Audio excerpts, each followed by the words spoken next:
Camelot,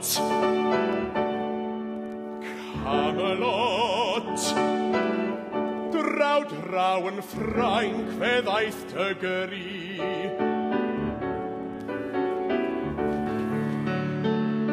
Camelot, Camelot, fy hun yn llwyr ar ofi ti. Mi hwn i'n ein dda, pa beth a fyny di, a hynny am mwy fydda i. Mae angen yn nawr y tewra o farchogion, sy'n llwyd at y methadynion thai ei ffydd. Dring o wan od ysneb ei dring, trechu draig i hynny'n ddim, nofio ffos am ei arfus o gadwyn a'i dyr. Ni falia'n dim am glwyfain ac archothion, cyflawn i'r ymhosib fydd i gamp bob dydd. Ond ble yn y byd, a oes yn y byd, un gŵr mor gahar ag y gryf.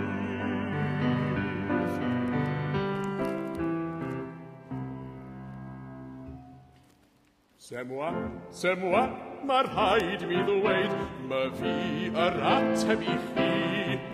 Mei drolyn si a'i wirthiau yn thi, c'est moi, my fi. Ni chothais rioed rhin ornes na chad, y gorau o ddynion da. Fy nghed yn ffrwd, rhad uchel a brad, ni'n chwyd y gorau o a.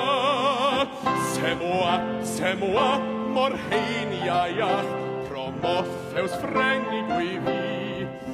A dyma fi yn wrol a glew, anhygoel a ddewr, yn ffornig fel thew, i'r gadig a glod a bri.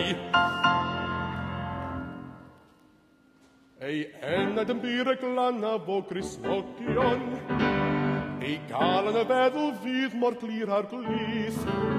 O cadw i ben dal y dirawna, cyflawn i'w o weithredoedd da, byddai saint yn y nef yn derbyn hwn i'w blith. Ni hydian dim am cariad a'i helyntion, y cnawd i dim peri iddo boen a hir. Ond ble yn y byd, a oes yn y byd, un gŵr mor ddihalog y byr.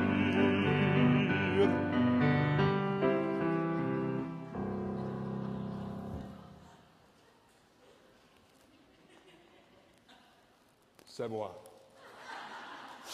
moi, rwy'n gryd wrth ddweud, ond mae'n efengil i chi. Rhinweddol ddyn mewn byd sy'n mor flin, c'est moi, my fi. Mi fethais rioed a chothi fy ffydd, wythus a chalon driw. A phetai efan gymar i mi, yn Eden byddem byw. C'est moi, angylion a ddaeth, i wasanaethu islaw. A dyma fi yn farchog mor wyw, creadur mor wych, rho'n folian ti ddiw. A diolch am waith ei law, c'est moi,